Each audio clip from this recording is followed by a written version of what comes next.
31 तारीख आ रही है ना। लोग, जिसको वास्तविक सुख कहा गया है वो विशुद्धि होती है, भीतर की purity of our soul, purity of our mind, उसका नाम सुख होता है। और जब लोग तैयारियां करते हैं तो तैयारियां करने में पहले से ही कितने आकुलित होते हैं, तरह तरह की चिंताएं करते हैं, सोचते हैं हम ये करेंगे, यहां जाएंगे, वहां जाएंगे, इनके साथ रहेंगे, उनके साथ रहेंगे।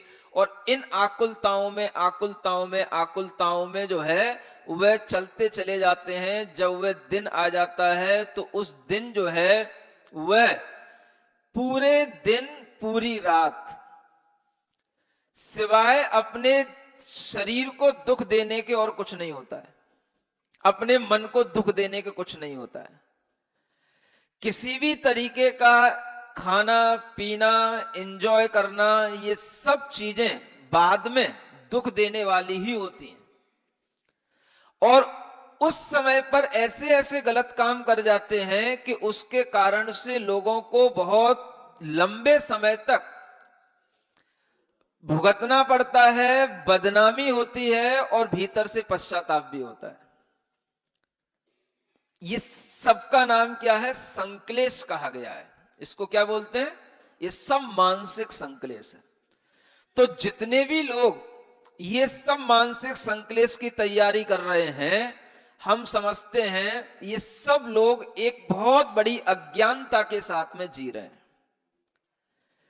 धर्म के साथ में हमेशा भारतीय संस्कृति के अंदर त्योहार मनाए जाते हैं और हर पर्व अपने आप में एक विशुद्धि का कारण बनता है। संक्लेश का कारण कोई भी त्योहार नहीं होता है।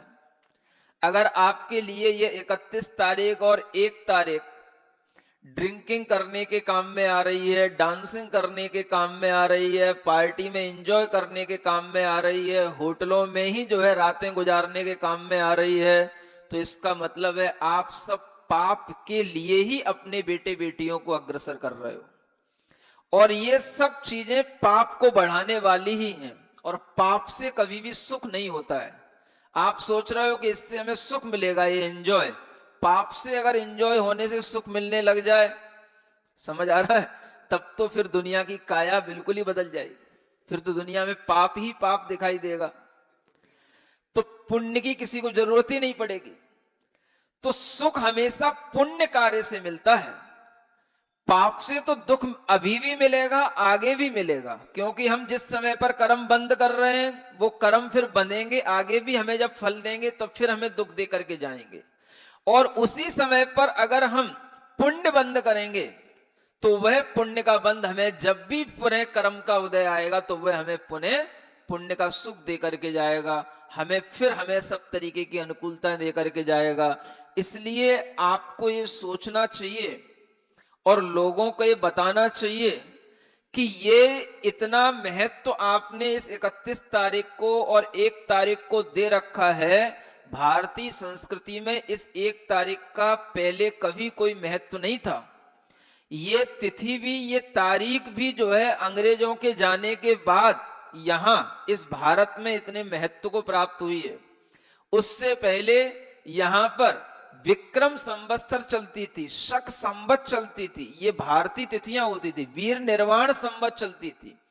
अपने अपने मजहबों की, संप्रदायों की भी अलग अलग तिथियां हैं, नए वर्ष की अपनी अपनी उनकी एक संवतें हैं, इसके अनुसार सबका धर्म चलता था। लेकिन अब ये 1 तारीख का मतलब है दुनिया का सबसे ज्यादा पाप करने वाली वह रात होती है जो 31 तारीख की रात कहलाती है। सबसे ज्यादा पाप होता है दुनिया के अंदर, समझ आ रहा है? सबसे ज्यादा ड्रिंकिंग, सबसे ज्यादा कहना चाहिए पाप के काम, अब ब्रह्म के काम सबसे ज्यादा उसी रात को होते हैं। आप सब जानते हैं, लेकिन फिर भी अपने बेटे बेटियों को क्या करें, बड़े हो गए हैं, इतने बड़े हो गए हैं कि आपकी जो है कोई बात ही नहीं सुनते हैं। इतने बड़े हो गए हैं कि अब आपके लिए कहा जाए कि आप उन्हें समझाओ या उनको बताओ कि वह थोड़ा सा समझें कि पाप क्या पुण्य क्या, तो कुछ भी नहीं समझते। आपको ये समझना चाहिए कि अगर हम इस तरीके से बच्चों को छोड़ करके रखेंगे और उनके ऊपर अगर हम थोड़ा सा भी उनके लिए कंट्रोल नहीं रखेंगे तो ये पाप निरंतर बढ़ता ही चला जाएगा। एक ऐसी स्थिति बन चुकी है कि आज व्यक्ति जितना इंटरेस्ट दीपावली, दशहरा, होली में नहीं लेता, उससे 10 गुना इंटरेस्ट इस 1 तारीख के लिए तैयार करने के लिए लेता है। समझ आ रहा है? भारतीय संस्कृति के लिए इससे ज्यादा हिरास की बात और क्या होगी। आज बच्चों के लिए भी 15-15 दिन की छुट्टियां मिलती हैं तो केवल इसी एक त्योहार पे मिलती हैं। समझ आ रहा है? दीपावली, दशहरा में तो 2 दिन 3 दिन की छुट्टियों में ही अब आजकल निपटाने लगे हैं। तो आपको ये समझना चाहिए कि ये कितना हमारे लिए संस्कृति उल्टी होती चली जा रही है और इसके कारण से हमारी संस्कृति के अंदर जो अपने बच्चे हैं, बेटे बेटियां हैं, इन सब के अंदर जो धार्मिक संस्कार हैं वो बिल्कुल मिटते चले जा रहे हैं। तो उन्हें पुनर्जीवित करने के लिए ही इस तरीके के कार्यक्रम होते हैं कि भाई अगर आपको एंजॉय करना ही है, आपको कुछ ना कुछ अपने लिए छुट्टी का उपयोग करना ही है, तो अपने पुण्य भावों के साथ करो। मंदिर में आओ, गुरुजनों के साथ बैठो और उसके साथ साथ आप कुछ नए ऐसे कार्य करो, जैसे भगवान का मस्तकाभिषेक हो रहा है, ऐसे कुछ कार्य करके आप जो है उस 1 तारीख की शुरुआत भी अगर आप मान लो करना चाहते हो तो भगवान के स्पर्श से, भगवान के अभिषेक से करो, जिसके माध्यम से तुम्हारे लिए हुए पुण्य बरगड़ाएं पूरे साल तुम्हारे साथ में रहेंगी। यही पुण्य बरगड़ाएं तुम्हारे लिए पूरे साल तुम्हें धर्म से जोड़े रखेंगी, अच्छा आदमी बनाए रखेंगी। और अगर साल की शुरुआत ही तुमने गलत कामों से की तो पूरे साल तुम जो है गलत कामों में डूबे रहोगे।